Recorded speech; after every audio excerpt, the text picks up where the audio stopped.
It has been a year since my daughter Nicole and her husband Jason moved in with us, and they have since welcomed their adorable baby boy, Matthew. Today is the day my mother-in-law, Michelle, will meet Matthew for the first time. My husband, Christopher, had gone to pick up Michelle and was just returning with her. I've brought Michelle home, everyone. Oh, welcome, Grandma. Nicole, who had always been very close to Michelle since she was a child, had been looking forward to this moment ever since she gave birth. We live separately from Michelle. Considering her age and health, I often feel uneasy about the future, but it was all out of consideration for Michelle's unique constitution. She has a natural sensitivity to the spiritual world, making it difficult for her to be around large groups of people, as she feels overwhelmed by the spiritual energy. Seeing her arrive, Nicole's eyes lit up with excitement. Encouraged by Nicole's eager expression, I walked over to Michelle with Matthew, whom I had been holding and soothing. Welcome, Michelle. This is Matthew. Suddenly, she clutched her chest and appeared to be in pain. Michelle? Just moments ago, Michelle had been smiling calmly, but as soon as she saw Matthew, her eyes widened in shock, and she collapsed on the spot. What's wrong, Michelle? Are you okay?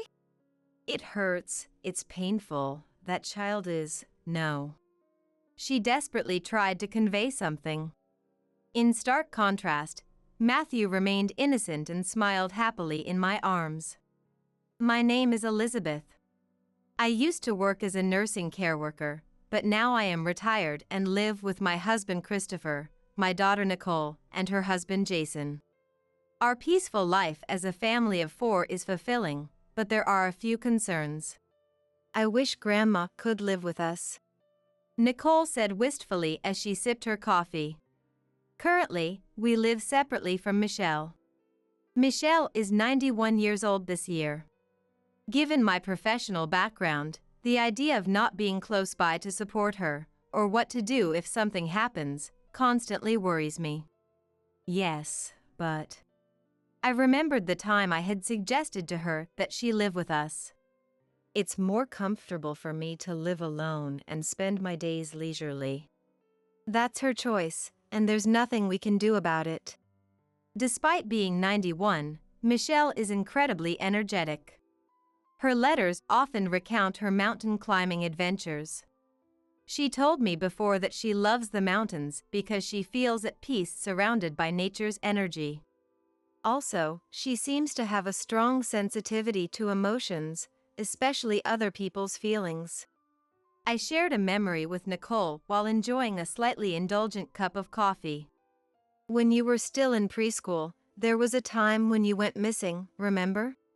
What? Really? Nicole exclaimed in surprise. She might not remember much since she was so young then. But at that time, Christopher and I were frantically searching for Nicole, so much so that even strangers offered to help. We called our neighbors and searched around the preschool and the neighborhood, but we couldn't find you anywhere. Christopher suggested we talk to Michelle. And then, your grandma. Over 10 years ago, Michelle was much more energetic than she is now. When I consulted her, "That's really tough," she said and quietly closed her eyes on the spot. I wondered what she was doing, but there was something about her atmosphere that made me feel I shouldn't speak, so I remained silent. A few seconds later, Michelle clutched her chest in pain and said as if she was feeling it herself, "She's in a dark place. It's lonely and it hurts a lot." When we focused on searching dark places as Michelle suggested, we found Nicole, who had sprained her ankle and couldn't move, inside a hole near a nearby embankment. No way! I don't remember that at all. Afterwards, when I asked her how she knew, she just said she could sense Nicole's fear. After finishing the story, Christopher, who had been quietly reading the newspaper, looked up and softened his expression nostalgically. Now that you mention it, I do remember that happening. Wow, so psychic abilities really exist. Grandma, you're amazing. I had heard from Christopher that Michelle had psychic abilities, but until that event, I didn't believe it. I myself don't have any psychic abilities, and I thought such things were just fiction. But Michelle's demeanor at that time certainly made me feel she had some kind of supernatural power, and since then, I've been able to accept her strange statements more openly. Because she is sensitive to other people's emotions, which is part of her psychic abilities, I haven't been able to strongly insist that she move in with us. If she has such sensitivities, living alone must indeed be more comfortable for her. Living with others might prevent her from relaxing and even harm her health. However, I can't say this current situation is ideal. I sighed deeply, wondering what to do. And my worries didn't end there. A year ago, after Nicole and her husband Jason got married and started living with us, our front door began getting spray painted with graffiti. It's been spray painted again. One day, when I went outside to do some weeding in the garden, I found the front door covered in noticeable graffiti. Erasing the extensive spray marks by myself was too much effort, so I decided to ask Christopher for help as usual. Christopher, I'm sorry, but could you help me clean off the graffiti? Oh, again? Just give me a moment. The frequency of the graffiti was quite high, and we still had no idea who was doing it. Our house had accumulated a set of tools for removing graffiti in a bucket.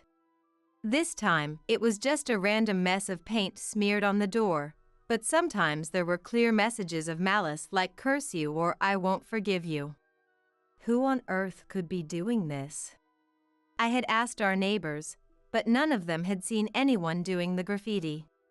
Our house was well known for being vandalized, and sometimes when we didn't notice, neighbors walking by would knock on our door to let us know. As things stood, even if I wanted to invite Michelle to our house, it would be hard for her to relax. I've got it, let's install a security camera. I had an idea while erasing the graffiti and suggested it to Christopher. We needed to take some action to solve this. Christopher nodded at my suggestion and installed the security camera that very day. Then, after the front door was vandalized again, we checked the camera footage. The time was early morning when most people were still asleep. The footage showed a man dressed entirely in black. Is this person? Do you know? It was hard to identify the person because of the mask and hat, but it was clear that they weren't an acquaintance. However, as soon as Nicole saw this person, her face changed color. When I asked if she knew him, Nicole nodded and said, "Probably. I think it's Brian Jones, who was in college with me. Before I started dating Jason, he confessed his feelings to me. I turned him down, but he kept pestering me after that." Really? Recalling those days, Nicole began to shake her shoulders slightly. Hearing the story, Jason, with a stern look on his face, gently rubbed Nicole's back in a comforting gesture. Apparently, the graffiti culprit's love for Nicole had turned into hatred, leading him to do such things. I don't know what happened between them, but Nicole is not the kind of person to toy with someone's feelings. The sharp glint in the culprit's eyes, along with a gaze filled with madness and hatred, made me feel a chill down my spine. Christopher must have felt the same thing because he spoke in a severe tone. "We should contact the police. Even if it's just graffiti, it's a nuisance, and it could escalate further." Yes, let's do that. It would be too late if something happened. We had the video and several photos of the graffiti, so we had enough evidence. We decided to take this footage to the police. When we explained the situation, the police took it as a malicious act and gave the culprit a stern warning.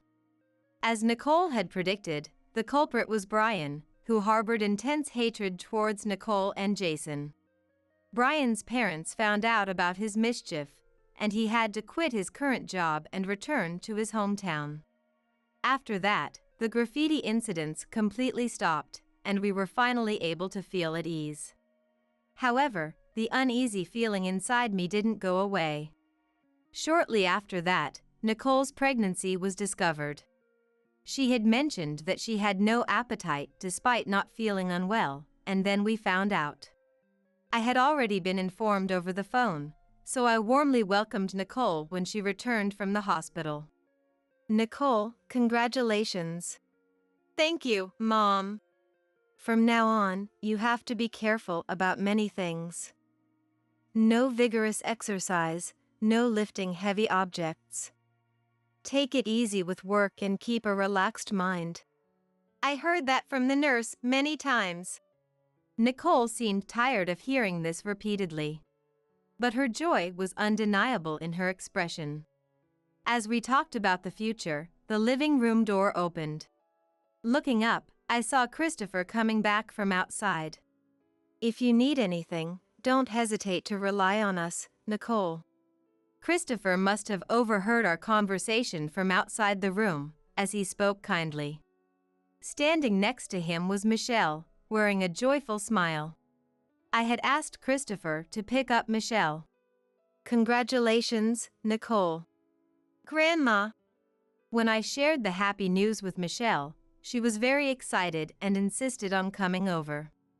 Her enthusiastic voice over the phone had made me happy too, so I asked Christopher to bring her. Michelle grasped Nicole's hands, tears welling up in her eyes. It may be tough from now on, but I'm sure a lovely baby will be born. I'm so looking forward to it.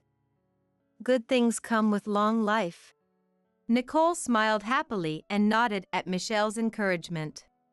It's wonderful to have such a cute baby, isn't it? Do you sense it with your intuition? It's not intuition. It's just a little dream of mine. When I asked this, Michelle winked at me in a playful tone. Yes, of course. Any baby would be adorable.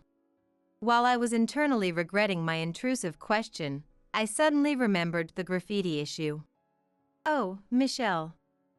You mentioned before that someone was doing graffiti on our property, right? Yes, I did. We found out who the culprit was, contacted the police, and there haven't been any more incidents. You don't have to worry anymore, so why don't we live together? Brian has gone back to his hometown, and the neighbors here are all kind and peaceful people. Michelle shouldn't have anything to worry about anymore. However, Michelle shook her head as if the idea was out of the question. No way. I can't imagine living with a happy family like yours. I'm fine as I am. But Michelle, your family too. I tried to persuade her, but in the end, Michelle didn't agree. After that, Nicole's belly grew smoothly, and without any major issues, she gave birth safely. The baby boy was named Matthew. He had a cute face, just like Nicole. I remembered when I gave birth to Nicole and realized that she had grown up to do the same thing I once did, which brought me to tears. Nicole seemed eager to show baby Matthew to Michelle right away, but I advised her not to overexert herself right after childbirth, so the visit was scheduled for a month later. Matthew is really cute.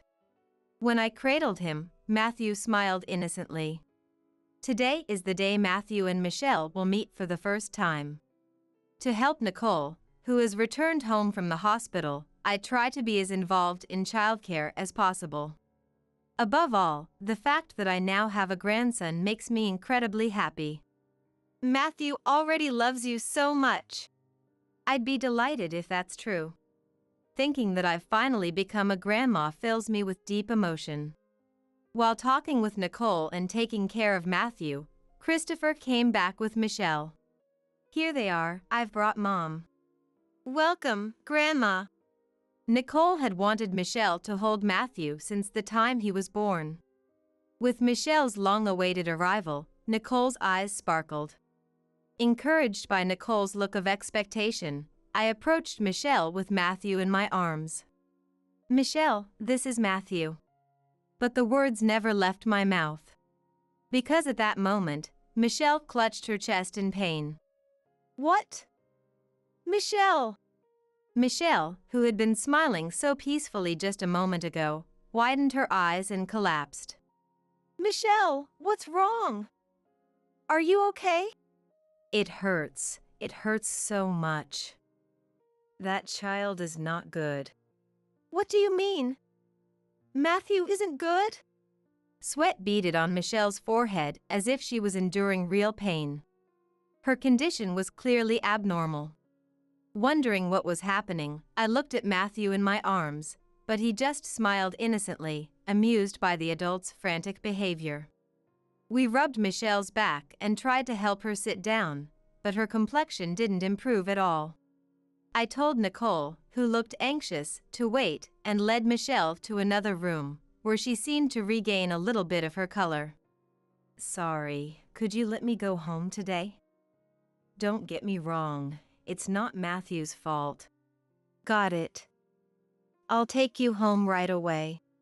Although I felt bad for Christopher, who had brought her here, and Nicole, who had been looking forward to today, I couldn't leave Michelle suffering like this.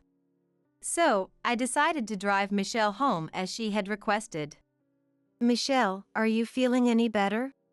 Yes, I'm much better now. I'm sorry. Michelle's house is in a place that feels almost at the foot of a mountain, a little away from the residential area.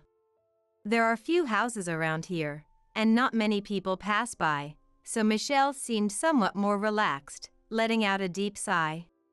It's okay, you don't need to apologize. But what happened earlier? Michelle doesn't have any chronic illnesses. Yet she suddenly clutched her chest and started suffering, so there must have been some cause other than illness. I offered her some tea with relaxing properties as I asked.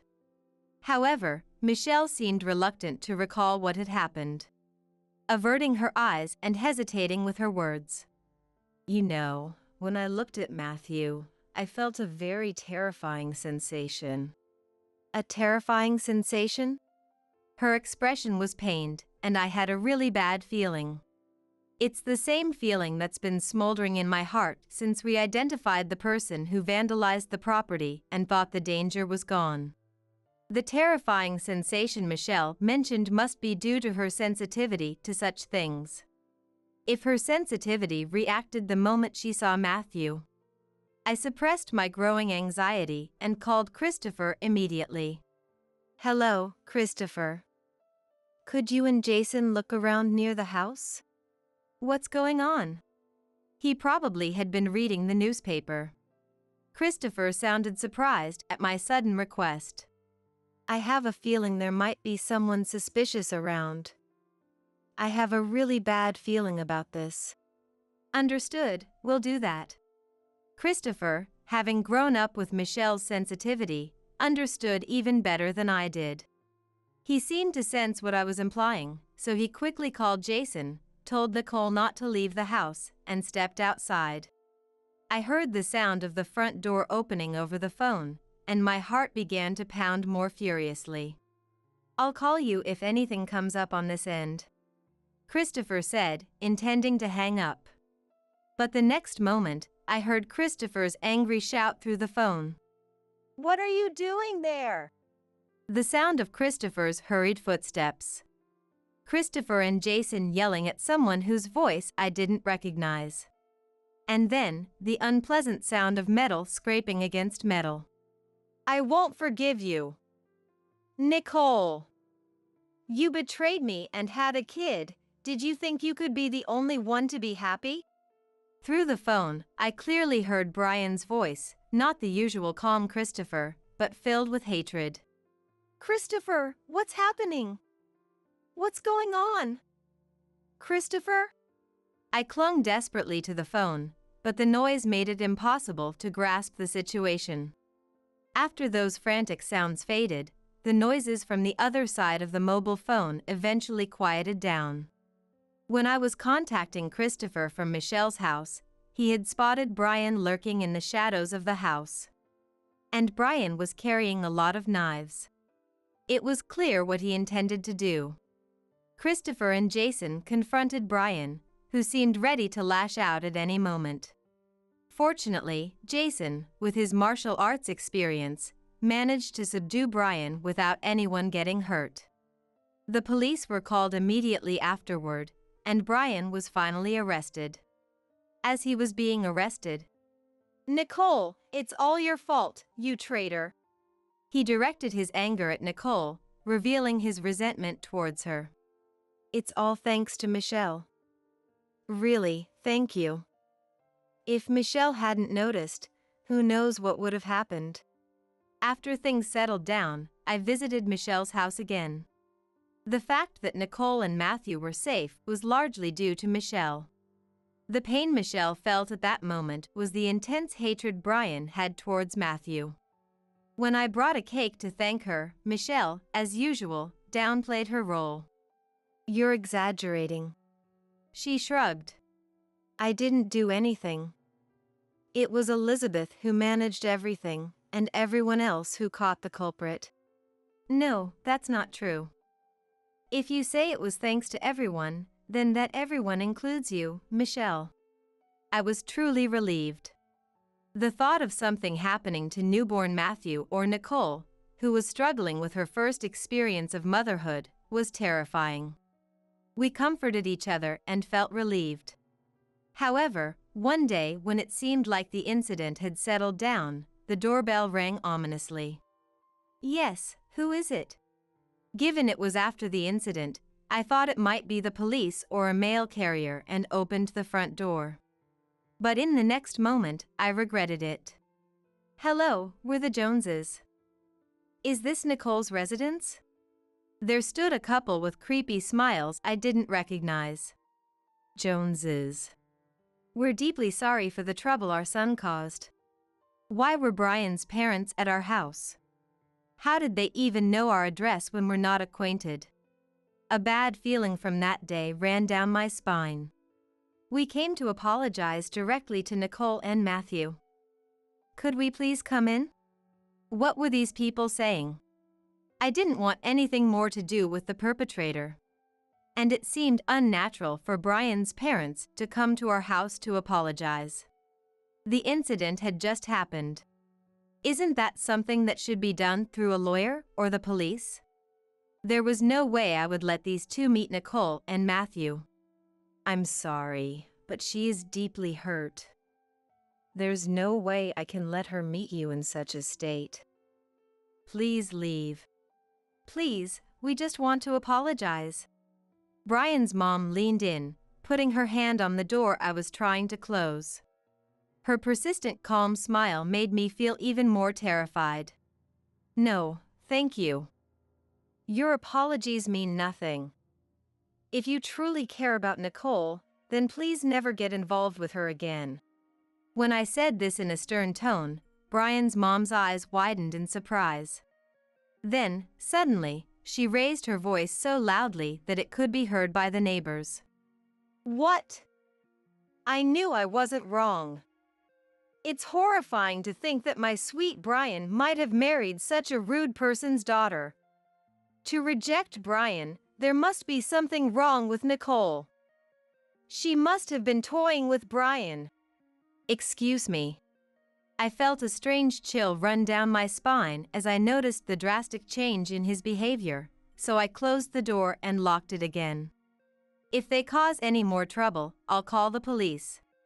Thinking that, I gripped my mobile phone tightly, feeling a cold sweat trickle down my back. Brian's parents continued to stand stubbornly in front of our door, but after a while, they seemed to give up and quietly left. I sat down on the floor, relieved. Even though the culprit was caught, it might still be too early to feel completely safe.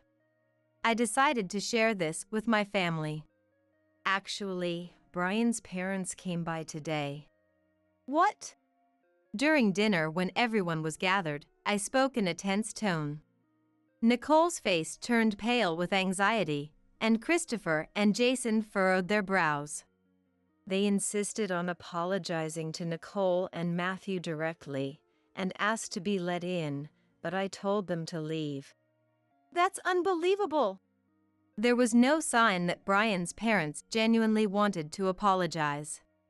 I just couldn't understand what they were thinking. They were simply eerie.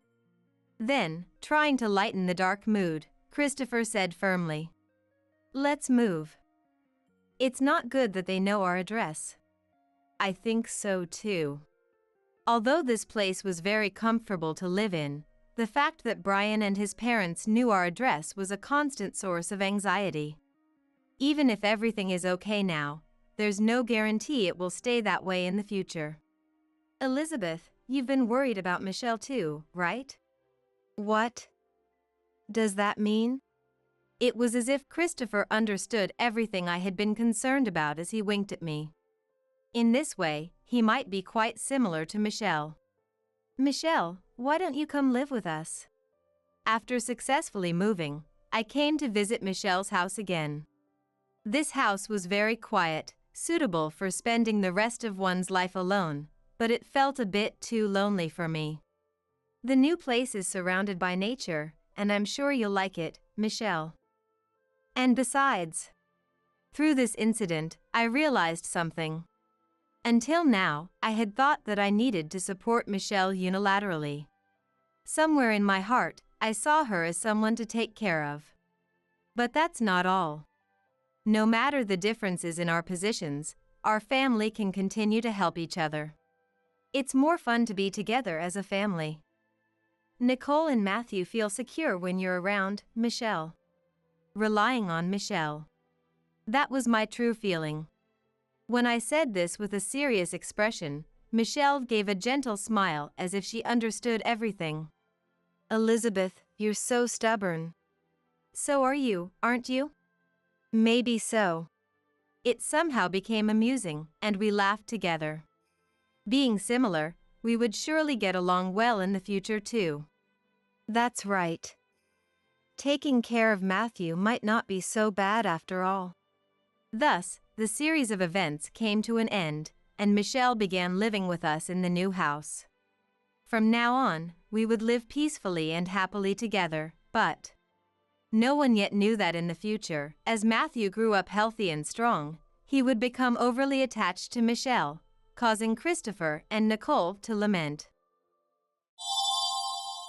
Looking at your face makes me sick. I can't stand living with a monster anymore.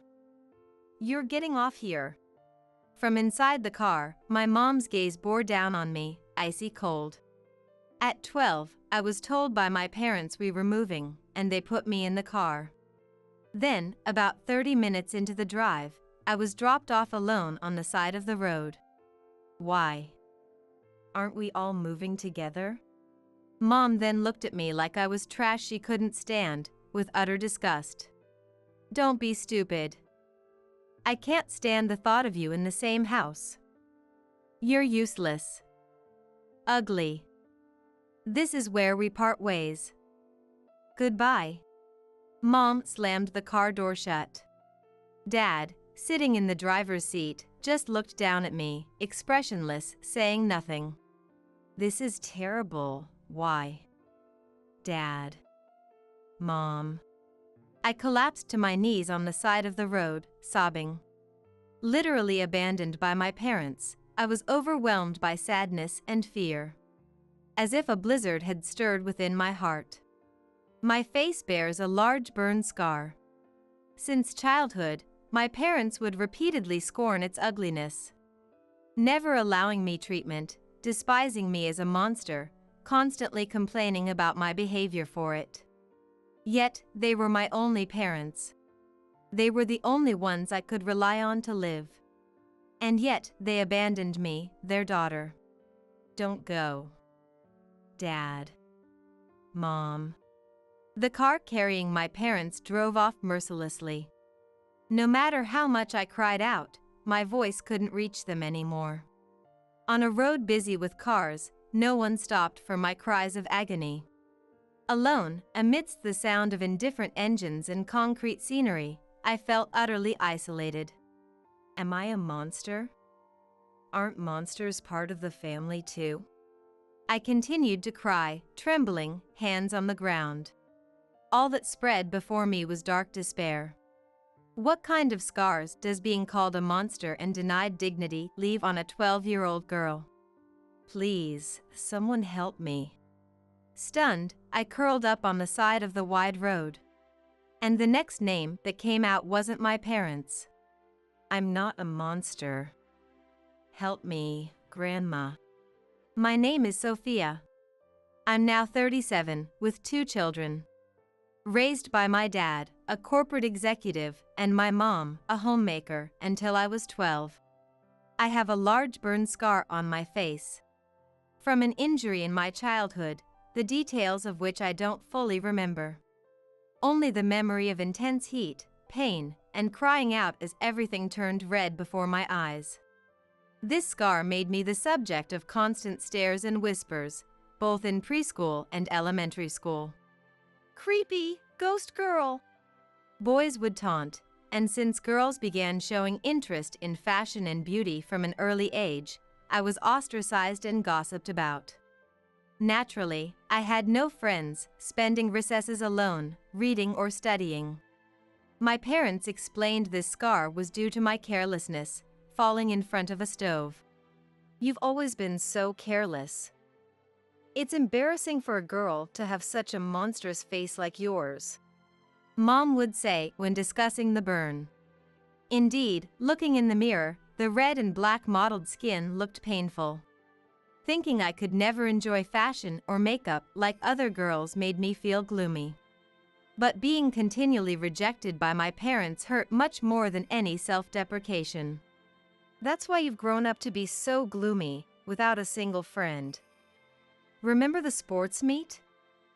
You couldn't participate because no one wanted you on their team. No one wants to be friends with someone with your personality. Just like Mom, instead of encouraging me, she added insult to injury as I grappled with hurt and isolation. I was made to wear the same clothes until they were tattered, and every time I outgrew them, she would click her tongue in disapproval. Meals consisted of leftovers from Dad and Mom or expired deli items, carelessly placed on the floor, and I never ate with the family. Yet, Mom would often claim she was taking care of me.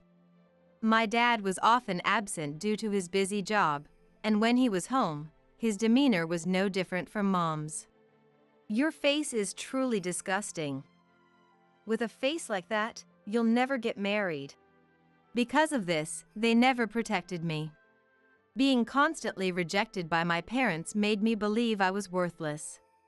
Ugly in appearance, dark in personality, and ignored by everyone. I felt I had no place at home or at school. Maybe there was no point in living at all. Broken-hearted, I shut myself in my room and immersed myself deeper into my books. The books I read were always borrowed from the school library, ranging from children's literature to biographies of great people, histories of various countries, and even books on unusual sciences. I had plenty of time to myself. Dad was an executive at his company, and he and Mom, being close, often went on trips together, funded by their ample wealth. Being disliked by my parents, I was never taken along, always left to house sit. During these times, I was usually left with Dad's grandma. Staying at Grandma's house felt much more comfortable than being at my own. She was the president of a health food company and lived in a spacious single-family home. She never spoke ill of my burn scars and treated me with respect as an individual. There was also a live-in housekeeper named Emily, who was always kind to me and played with me. When I talked about the books I had recently read, Emily would listen intently without showing any annoyance. If there was something difficult in the books, Grandma and Emily would explain it to me carefully, or sometimes we would research it together. They often helped me with my studies too. Sophia, are you reading such difficult books already? That's amazing. Sophia, you're really smart. Being intelligent is important in life. Let's continue to develop that. I had no place at home or school, but both Grandma and Emily always affirmed me. I only felt less alone when I was left at their house. However, I couldn't stay there forever. When my parents' trip was over, Mom would come to pick me up. Those moments were a bit scary for me. In front of Grandma, Mom would hide her true nature and thank her in a voice higher than usual. "I'm really sorry for always imposing. I don't know how to thank you enough for taking care of such a child for us. Thank you, truly." After being sent off by Grandma and others, Mom's demeanor would change as soon as we were alone. Her face, previously plastered with a forced smile, would quickly turn to disdain towards me. "Come on, let's go home." Mom, carrying a bunch of fancy souvenirs from the trip, would yank my arm hard. "Don't get too comfortable just because Grandma is kind to you. Even Grandma must find you disgusting. She probably finds it a hassle to deal with you. She's just putting up with it for us. Don't you dare take it for granted." With those words, Mom glared at me. By the time I was dragged out the door, Grandma and Emily could no longer see what was happening. I was roughly pulled along and put back in the car to go home. Back home, the cycle of constant rejection resumed. I didn't have the courage to run away as a primary school student, so I endured everything except for the times I was left at Grandma's house. Then I turned 12 and reached 6th grade. Life didn't change. In fact, it got worse as the girls in my class became more aware of beauty standards. With my burn scars, I was even more ostracized and isolated than before. The harassment from the girls increased, with them saying mean things loudly enough for me to hear or hiding my belongings. Then one day, my parents suddenly announced we were moving. And it seemed the move was scheduled quite soon, as they immediately instructed me to start packing. I had few belongings, my clothes were minimal, and I read books borrowed from the school library, so my packed items barely filled one cardboard box. And then came the day of departure. A few days ago, snow had fallen, cooling down the entire town. I was in the car, heading to our new home with my parents.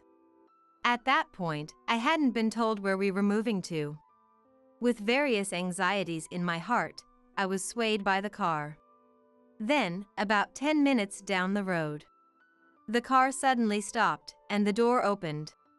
"You're getting off here," said my mom with an icy tone, sitting next to me. "Wait, just me?" I asked, taken aback. Sighing heavily, she then looked at me with disdain, as if I were mere trash. Among the parents of my classmates, my mom was known for her beauty and elegance. Despite the day's moving chaos, she was dressed in a floral dress, her makeup impeccable, and her long hair styled meticulously. The transformation of her lips, adorned in red lipstick, into a sneer of disgust was oddly terrifying to me as a child. "How do you not understand? You're the only one getting out here. We're not taking you with us to the new place. You're kidding me," I whispered in despair. Ignoring my protests, my mom pushed forcefully on my back, urging me out of the car.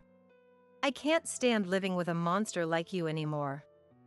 You're useless and ugly. This is where we say goodbye, then." Her gaze from inside the car was as cold as ice. She then unilaterally slammed the car door shut. Sitting in the driver's seat, my dad looked down on me with a blank expression, silent. "How could you do this? Please don't go. Dad. Mom." I sobbed, collapsing to my knees on the road. Literally abandoned by my parents, the world in front of me turned pitch black, filled with sorrow and fear. The winter road felt cold, adding to the anxiety in my heart. Inside, a cold blizzard raged. Yet, the car carrying my parents mercilessly drove away. No matter how much I screamed after it, my voice could no longer reach. No one stopped for my cries of agony. I was utterly alone. Am I a monster? Aren't monsters part of a family? Kneeling on the ground, I continued to cry, shivering. Before me, only a vast expanse of utter despair spread out. How much of a scar does being called a monster and denied dignity leave on a 12-year-old girl? I'm not a monster. Please, somebody help me, Grandma. The name that came out was no longer that of my parents. Slowly standing up, my vision blurred by tears, I turned around. There stood the grand gate to my grandmother's house. That's right, my parents had abandoned me at my grandmother's doorstep. The moment I resolved to seek her help, the gate opened with a creak. Thought I heard a car and a girl's voice. Sophia, what in the world happened? Seeing my tear-streaked face, Grandma exclaimed in surprise. Tears fell from my eyes once again at the sight of her.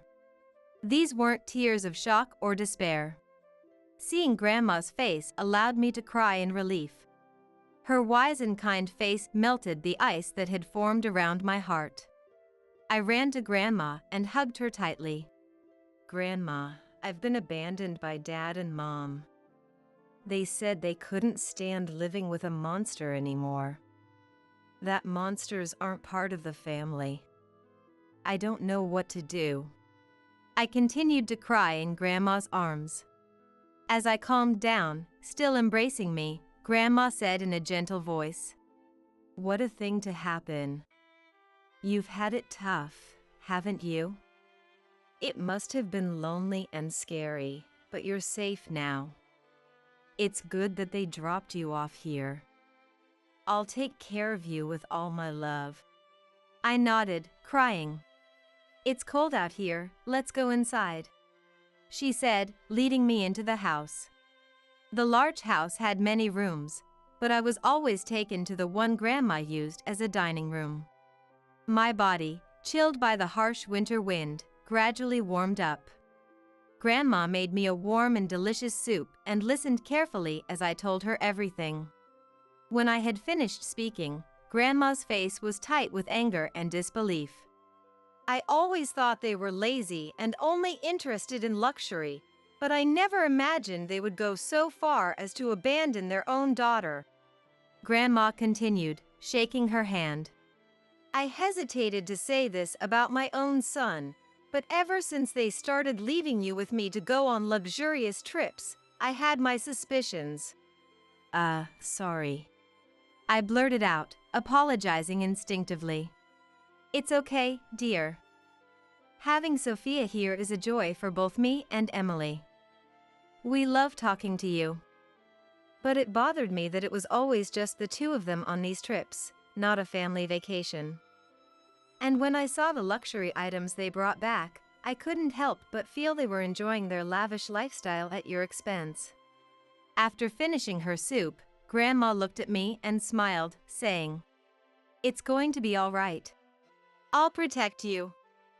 And as for them, they'll get what they deserve for abandoning Sophia. Rest easy now, you're safe here with us." Thank you, Grandma. I'm grateful, I said. Then Emily arrived. After Grandma explained the situation to her, they began to prepare a meal together for the three of us. The meat was juicy, the salad was filled with fresh vegetables. With delicious soup and a variety of other dishes, it was a feast that filled both body and soul. To welcome Sophia, let's have a party. With a beaming smile, Grandma spoke. The three of us quickly passed the time enjoying our meal. After dinner, Grandma sat me down for a serious talk.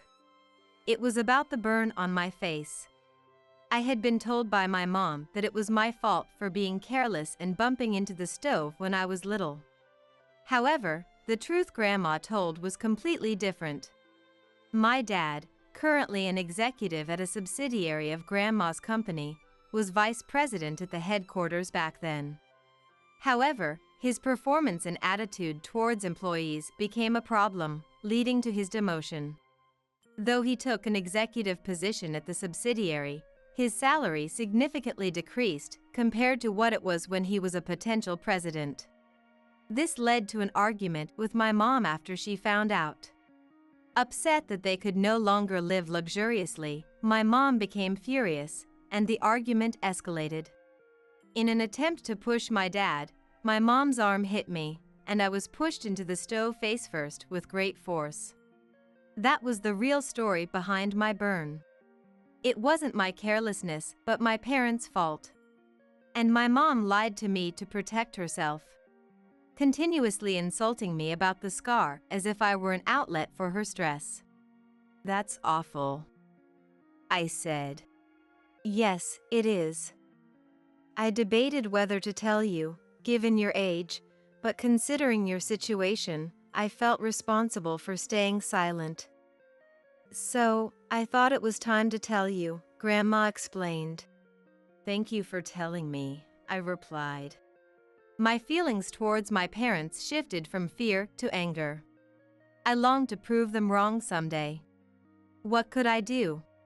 My studies were all I had, but Grandma once told me my intelligence could be my weapon.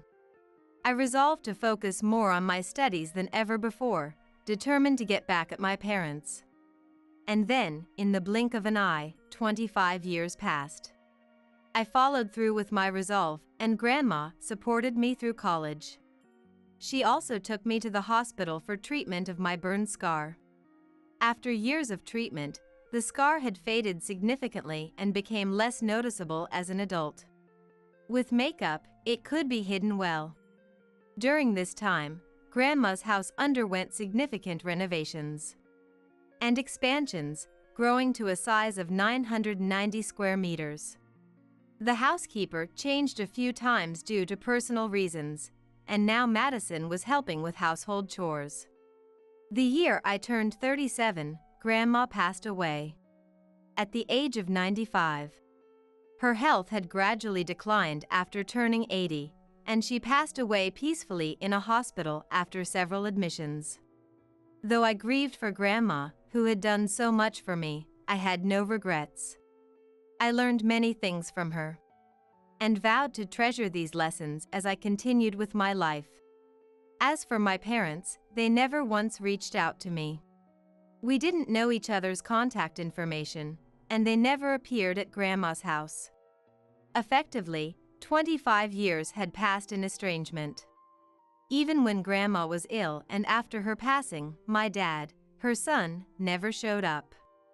Disgusted at how he could neglect his family to such an extent, I handled all the hospital formalities and funeral arrangements since I had lived with her for so long. The large house felt empty with only me and Madison left. Continuing to work hard, the same year Grandma died, an unexpected visitor came to the house. "What's happening with Mom's inheritance?" The person asking as he entered was my dad, whom I hadn't seen in 25 years. Mom was behind him. Both had aged, but their spiteful gaze remained unchanged. Behind them stood Madison, looking troubled, having let them through the gate to the front door. After 25 years without a word exchanged, and not even attending the funeral, why come now? As I wondered, Mom looked me over with a calculating gaze and said mockingly, "Oh? That monster girl has finally become a human." She must have been referring to my face. Hearing that, anger boiled inside me. I knew whose fault it was for my appearance. Mom had no right to mock my face. As I glared at them, Dad, seemingly impatient, began pacing and surveying the house as if appraising it. "Ah, remodeled, I see. Turned into a fine house. This means there's hope for the inheritance." With those words, I understood their motive. Having learned of Grandma's passing, they were after the inheritance of Grandma, who had been the president of the company. "You came for the inheritance? After leaving me behind and not contacting me for 25 years. You didn't even come to Grandma's funeral." My reply turned increasingly angry. Unforgivable. I could never accept it. "We had no choice. We were on a trip during the funeral.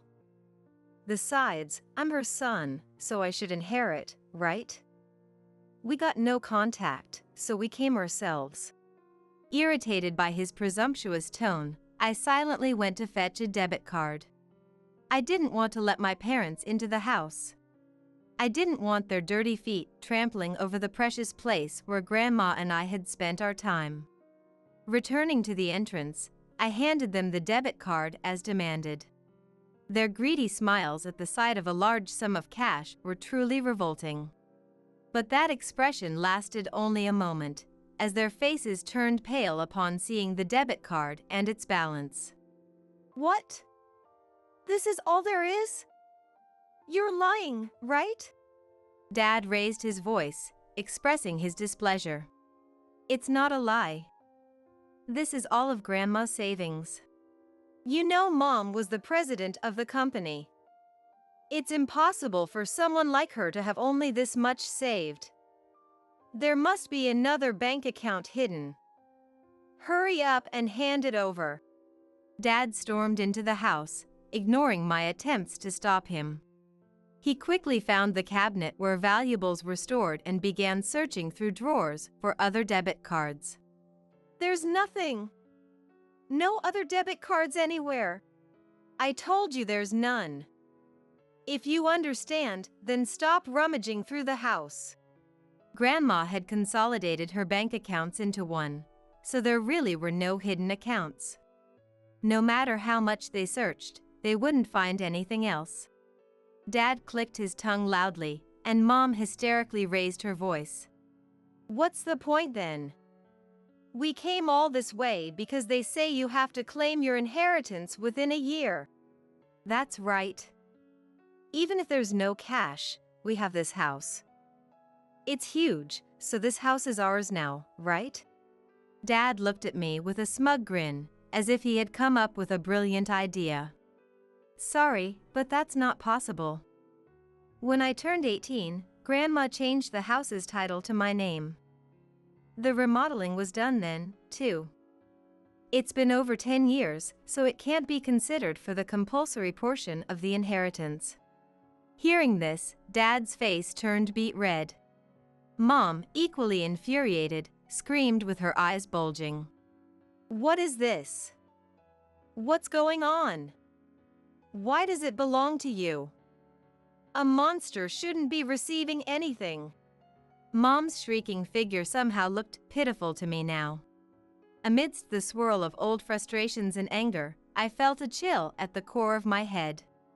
Taking a breath, I calmly told Mom, I've always wanted to say this, but I am not a monster. I'm a human being. There's no reason for Mom and Dad, who only think about their luxuries, to insult me. I also know from Grandma why I bumped into the stove. At that moment, Mom, eyes wide, lunged at me. Shut up.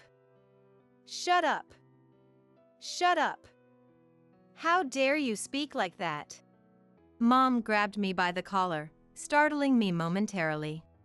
It's your fault for being there in the first place. That's why you're worthless. That's why you're a monster. There's nothing wrong with that. She hurled every insult she could think of at me, shaking my collar repeatedly. After a struggle, with Madison's help, I managed to break free from her grasp. From a distance, Dad's voice could be heard. But there must be other assets, right? Like jewelry, valuable dishes, and such. Saying this, Dad began rummaging through another cabinet. Mom glanced at me menacingly for a moment before following Dad.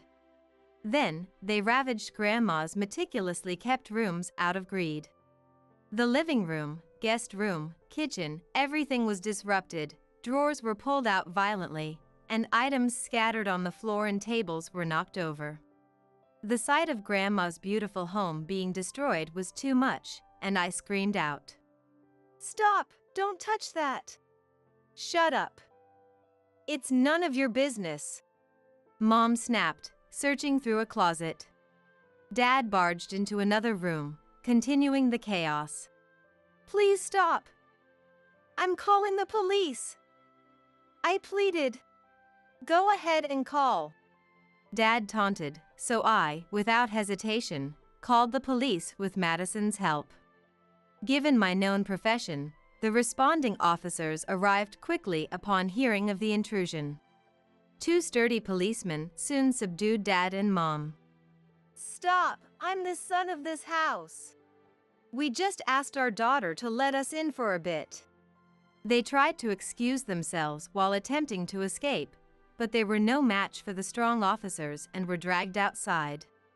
After the storm passed, I collapsed in the hallway. Madison apologized for letting them in, but I reassured her it wasn't her fault. After catching my breath, I began cleaning up the mess they made. When I turned 18, Grandma, hoping for my future, transferred the house and all her assets to me as a living gift. Noticing my intellect, she saw potential for me to take over the company as an entrepreneur. Already advanced in age, Grandma thought about having me take over the company in the future. At the same time, she wanted to sever ties with Dad and Mom, who abandoned me and, despite being executives, did not do their jobs properly and seemed intent on ruining the company. Thus, she had been preparing little by little so that most of her estate would pass to me after her death. Grandma taught me not only school subjects but also about arts, world cultures, knowledge of economics, the demeanor of a professional, and how to behave as a business owner. To me, this knowledge was more valuable than any house or money. She always taught me this. Money is very important, but people are even more so. Money is necessary for the world and the company. But the people who work for the company and the customers are even more important. Those who don't value people will never find happiness. Grandma repeated these teachings, and they were firmly engraved in my heart. And as promised, I took over her company. Now, I am the president of the company. Afterward, Dad and Mom contacted the house several times, inquiring about life insurance or the cash they thought should have been passed on to me, but their wishes were never fulfilled. Most of Grandma's estate had been used up for my tuition and the house renovations, and she had also made me the beneficiary of her life insurance. Thanks to the excellent lawyer and accountant she had introduced to me, who had served her for many years, Dad and Mom were always out-argued and had to back down. A few months later, it was decided that the subsidiary where Dad worked as an executive would be absorbed by the headquarters. The ongoing suspicions about performance reached a limit, making it difficult to continue operating as a subsidiary. Consequently, Dad's dismissal was decided. Not only had he failed to perform his duties and contributed to poor performance, but it was also discovered he had been embezzling company funds. This became a widespread issue, and it would be more accurate to say he was fired for misconduct. Since Mom was a housewife, their income disappeared with Dad's dismissal. Having spent lavishly on trips and luxury brands, they had no savings, and it was only a matter of time before they would struggle even for living expenses. At that time, tired from work, I received a call at home from an unknown number. Being the president of a company, it wasn't unusual to receive calls from unregistered numbers, so I answered without hesitation. "Hey, Sophia. It's me, your mom." The voice that came through was Mom's, who had hurled abuse at me for so long. I didn't want to hear that voice again and was about to hang up, but I stayed silent, waiting for her to continue. "How could you get Dad fired? I don't work, and I can't live like this. Are you going to take responsibility? We'll come to your house. You'll take care of us, right?" Hearing her move forward with such a convenient story, I was astounded. After all the disdain and the recent ransacking of the house, to now live together and expect support was beyond audacious. I cut her off immediately. "Wait, what are you talking about? That's not possible." Mom quickly soured. "What do you mean? I'm your parent. It's a child's duty to help when their parents are struggling. You're the president of a company, you're not short on money." I stood firm against such selfish reasoning. I have no obligation to live with people who have badmouthed and abandoned me. I haven't forgotten what you've done. You're not my parents in any sense. After saying that, I ended the call and immediately blocked Mom's number. I was deeply dismayed and spent some time lost in thought. I remembered Mom's glamorous dresses and the fancy bags she brought back from trips. She had always lived according to her desires. I won't help now. Hoping nothing strange happens again, I fell asleep with a prayer. However, my prayer went unanswered. A few days later, my parents showed up at the house again. Unfortunately, it was Madison's day off, so there was no one to send them away. Since I responded to the doorbell, pretending not to be home wasn't an option. I had no choice but to go out. How cruel of you to refuse to live with us, Mom said, distorting her face and spewing venom as soon as she saw me. Next to her, Dad, glaring at me, said roughly, "If we can't live here, then give us money. As a CEO who fired me, you must be earning well. Just give us $10,000 a month, starting with $10,000 right now." I felt dizzy from their audacity. I erased all expressions from my face and shook my head quietly. "I've said this before, but I have no obligation to give you anything. I don't even consider you as my parents, so please leave." As I tried to close the gate, Dad forcefully held it open. "Don't be stupid. We're telling you we can't live without money. $10,000 is just pocket change for you, right? I don't have such pocket change. Every amount of money must be valued. That's what Grandma taught me." Unlike my parents, who would spend as much as they earned, she taught me the value of money. Giving them money would not lead to prudent living on their part. Then, Mom started making a scene. "What's the point of bringing up someone who's already dead? Just give us the money. We won't move from here until you do." With that, they crossed their arms and sat down right there. Having them squat there was a nuisance not only to me but to the neighbors as well. I quickly took out my mobile phone from my pocket and called the police. Just like before, the officers arrived quickly and detained my parents. This time, I asked for a restraining order against them. They were still ranting as they were taken away by the police, but now, it was truly none of my concern. I just wished they would find work and live on their own. They had to sell off most of their accumulated luxury goods and cars, living in a cheap, old apartment with the money from those sales. It seems both of them had accumulated debts from their spending habits. They had been counting on Grandma's inheritance, which they believed they would receive. Living in poverty with about $40,000 in debt each became their new reality. Mom, who had thrown a fit when Dad was demoted, couldn't stand the now unemployed and poor Dad, planning to divorce him because she had no use for a man without money. However, realizing she would still have to pay off her own debts even after divorce, Mom, who had been a housewife, withdrew the divorce and started working part-time, all the while looking down on Dad. The relationship that once seemed close enough for frequent trips together broke down, and their life together turned hostile. Every day, Mom would taunt the penniless Dad, leading to fruitless arguments, making them the neighborhood nuisances. A contact living near their apartment informed me that their spending habits hadn't changed. They spent their meager earnings from low-wage jobs on luxury goods and expensive meals, eventually being chased down by debt collectors. Recognized as problematic by the apartment manager, they fled as if running away. And their whereabouts after that are unknown to anyone. Dad and Mom, who had denied and abandoned their own daughter, were eventually forsaken by money and the world. As for me, continuing as president of the company Grandma left me, my business acumen is highly regarded by clients and employees alike. As a result, I've expanded the company by establishing subsidiaries nationwide, choosing competent personnel as presidents for each, and the company continues to grow.